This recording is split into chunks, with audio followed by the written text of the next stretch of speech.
இயேசுவுக்கே புகழ்.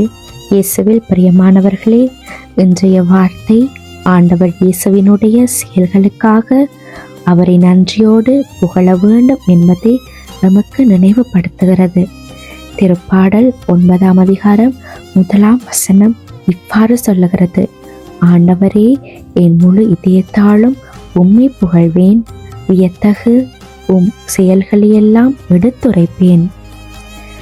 அன்று தாவீது இந்த வார்த்தைகளை சொல்லி ஆண்டவரை போற்றி புகழ்ந்து முழு உள்ளத்தோடு ஸ்துதித்தார்.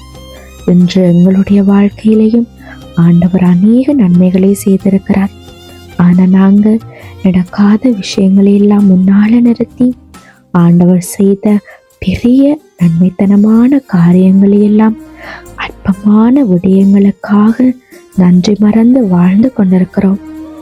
ஆனால் இன்று தாவீது சொன்னது: ஆண்டவர் செய்த அதிசயங்களை நான் மறக்கவும் மாட்டேன், மறைக்கவும் மாட்டேன், எல்லோரிடமும் அவற்றை அறிக்கையிடுவேன் என்று. பிரியமானவர்களே, இன்று நாங்களும் இவ்வாறான பண்புகளோடு வாழ்கிறோமா என்று சற்று எங்களுடைய கண்களை மூடி சிந்தித்து பார்ப்போம்.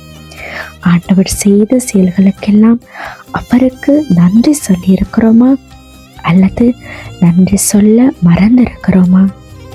என்று ஆண்டவருக்கு நன்றி சொல்ல தவறிய நாட்களுக்காக நாங்கள் ஆண்டவர்கிட்ட மனம் உவந்து முழு மனத்தோட மன்னிப்பு பெற்று அவருடைய கிருபைக்காக வேண்டுவோம்.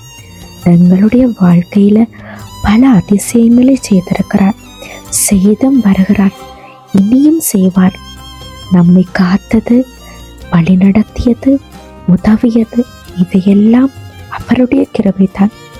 எனவே பிரியமானவர்களே, எங்கட முழு மனதோட ஆண்டவரை தேடி ஸ்துதித்து அவருடைய அதிசயங்களையெல்லாம் மற்றவர்களோடு பகிர்ந்து ஆண்டவரை அனுதினமும் வணங்குவோம்.